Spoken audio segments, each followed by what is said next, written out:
പ്രിയപ്പെട്ടവരെ നമസ്കാരം. ഞാൻ നിങ്ങളുടെ സ്വന്തം CP ഷാദിയാണ്. ഒരു തൊഴിലും ഒരു ഗ്രാമവും ഒരു താളും ഇത് മൂന്നും ചേർന്നൊരു പ്രദേശമാണ് ചേർത്തലയും അമ്പലപ്പുഴയും. ഈ ഗ്രാമങ്ങളിലെ പ്രിയപ്പെട്ടവരുടെ തൊഴിൽ കയറാണ്. കയർ തൊഴിലാളികൾക്ക് ഒത്തിരി പ്രത്യേകതകളുണ്ട്. ഈ രാജ്യത്തോട് പ്രതിബദ്ധതയുള്ള ഒരു തൊഴിലാളി സമൂഹമാണ് കയർ തൊഴിലാളികൾ. അതേപോലെ 18 വയസ്സ് വോട്ടവകാശത്തിനു വേണ്ടി പോരാട്ടത്തിൻ്റെ വഴികളിൽ ഉജ്ജ്വലമായൊരു അധ്യായം എഴുതിയതും കയർ തൊഴിലാളികളാണ്. അങ്ങനെ പുരോഗമന ചിന്തകളോടെ തങ്ങളുടെ കുറഞ്ഞ വരുമാനത്തിൽ തങ്ങളുടെ കുടുംബങ്ങളെ സംരക്ഷിക്കുന്നതിലും കയർ തൊഴിലാളികൾ വഹിച്ച പങ്ക് വളരെ വലുത് തന്നെയാണ്. എന്തിനേറെ എൻ്റെ ഗ്രാമം മൊഹമ്മ ഉൾപ്പെടെയുള്ള പ്രദേശങ്ങൾക്ക് ഒരു ഉത്സവ കാലഘട്ടത്തിൻ്റെ ഓർമ്മകളാണ് കയറും കയർ തൊഴിലാളികളും കയർ മേഖലയെ സമ്മാനിച്ചത്. എന്നാൽ ഇന്ന് എവിടെയോ കയർ മേഖല അസ്തമിക്കുന്ന കാഴ്ചയാണ് കാണുന്നത്. പക്ഷേ അധികാരികൾ അത് അംഗീകരിക്കുന്നുമില്ല.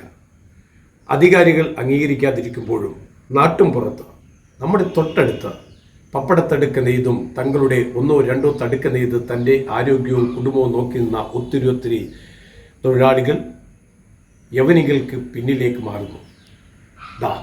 ആ കാലഘട്ടം അങ്ങനെ മാറുമ്പോൾ ഞാൻ ഇന്ന് മൊഹമ്മ ഗ്രാമപഞ്ചായത്ത് 5-ാം വാർഡിൽ ഒരു പ്രിയപ്പെട്ട സ്നേഹിതൻ്റെ വീട്ടിൽ ചെല്ലുമ്പോൾ ചകിരിത്തടുക്ക നെയ്യുന്ന കാഴ്ച ഞാൻ മനസ്സിലാക്കുന്നത്, ഞങ്ങളുടെ മൊഹമ്മ ഗ്രാമപഞ്ചായത്ത് 16 വാർഡുകളിൽ 2 സ്ഥലങ്ങളിൽ മാത്രമേ ചകിരിത്തടുക്ക നെയ്യുന്നുള്ളൂ. അത് അസ്തമിക്കാൻ അധിക സമയവുമില്ല. ആ കാഴ്ചകളാണ് നിങ്ങളുടെ മുന്നിലേക്ക് ഞാൻ അവതരിപ്പിക്കുന്നത്. ഈ സമയം സ്മരണീയമായ മറ്റൊരു കാര്യം, കേരളത്തിലെ കയർ തൊഴിലാളികളും മറഞ്ഞു കഴിയുമ്പോൾ അവർക്കൊരു ദിനം വേണം. കയറിനും കയർ തൊഴിലാളിക്കും വേണ്ടി ഒരു ദിനം വേണമെന്ന് കേരളത്തിലെ ബഹുമാനപ്പെട്ട മുൻ കയർ വകുപ്പ് മന്ത്രിയായിരുന്ന ശ്രീ G. സുധാകരൻ അവരുടെ മുന്നിൽ ഒരു നിവേദനത്തിലൂടെ ആശയം സമർപ്പിച്ച ആളാണ് ഞാൻ. അങ്ങനെ ബഹുമാനപ്പെട്ട Shri G. Sudhakaran sir November 5 കയർ ദിനമായി പ്രഖ്യാപിക്കുകയും ചെയ്തു. പിന്നീട് വന്ന അധികാരികൾ അതെവിടെയോ ആ ദിവസത്തെ മറന്നുകൊണ്ടിരിക്കുമ്പോഴും കയറും കയർ മേഖലയും അന്യമാകുന്നൊരു കാലഘട്ടത്തിലൂടെ ഗ്രാമങ്ങൾ കടന്നുപോവുകയാണ്. കാണാം ചകിരിത്തടുക്ക് നെയ്യുന്ന ഒരു പണിശാല, ഒരു ചാപ്രയുടെ ദൃശ്യങ്ങൾ. പിരിച്ചു കുത്തിക്കഴിഞ്ഞ് പാവോടി അത് വെമ്പിളിയെ ചുറ്റിക്കയറ്റി വെച്ചാണ് ഇത് ചെയ്യുന്നത്.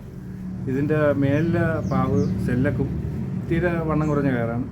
താഴത്തത് താട്ടുപാവ് ആലപ്പാടം കയറുന്നതിന് പറയും. അതുമാണ് ഇതിനുപയോഗിക്കുന്നത്. പിന്നെ ചൈരി സെറ്റ് ചെയ്തിട്ട് പിന്നെ അത് ഇരുമ്പയിലേക്ക് വലിച്ചു കെട്ടിയിട്ടാണ് ഇത് കുറുക്കട ചുറ്റി ഓടിച്ച് റെഡിയാക്കി എടുക്കുന്നത്.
കോർപ്പറേഷന് ഓർഡറില്ല, സൊസൈറ്റികളും ഓർഡറില്ല.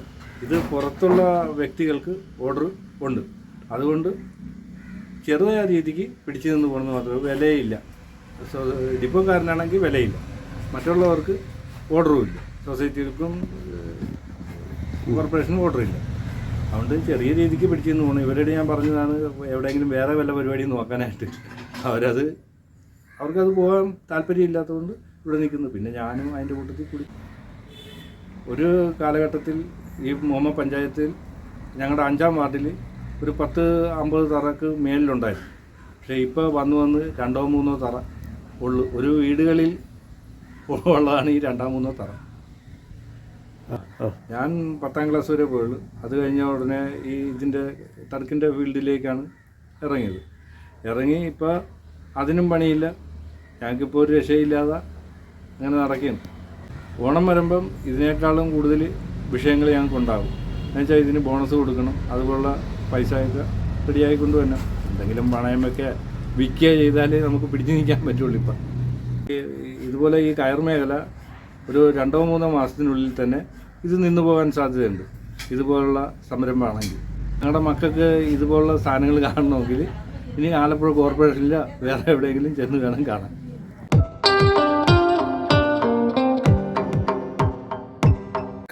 കയറും മേഖലയും ഈ കാണുന്ന ദൃശ്യങ്ങൾ മിക്കവാറും ഒരു വർഷത്തിനുള്ളിൽ ഇങ്ങനൊരു കാഴ്ച കാണാൻ എവിടെയെങ്കിലും സ്റ്റാളുകളിൽ പോകേണ്ടി വരും. ഈ വീഡിയോ കൃത്യമായി എല്ലാവരും കാണുക, തങ്ങളുടെ പ്രിയപ്പെട്ടവർക്ക് ഷെയർ ചെയ്യണമെന്നോ വിനയപൂർവ്വം ഒരു അപേക്ഷ. കാരണം അത്രയേറെ ഒരു ഗ്രാമത്തിൻ്റെ സ്പന്ദനമാണ് കയർ തൊഴിലാളികൾ. അവരുടെ ആ കാഴ്ചകൾ ഇവിടെ തീരുന്നില്ല. ഇനിയും പപ്പടത്തടുക്കും, പാത്തടുക്കും, അങ്ങനെ പല പല തടുക്കുകൾ നെയ്യുന്ന പ്രിയപ്പെട്ടവരൊക്കെയുണ്ട്. അവരുടെ ആ തൊഴിൽ മേഖലകളിലേക്കൊന്ന് കടന്നു ചെന്ന് അവരെയൊക്കെ ഉൾപ്പെടുത്തിക്കൊണ്ടുള്ള കാഴ്ചകൾ കാണുന്നവരെ എല്ലാ പ്രിയപ്പെട്ടവർക്കും സ്നേഹ ബഹുമാനത്തോടെ നന്ദി, നമസ്കാരം. ഞാൻ നിങ്ങളുടെ സ്വന്തം CP ഷാജി.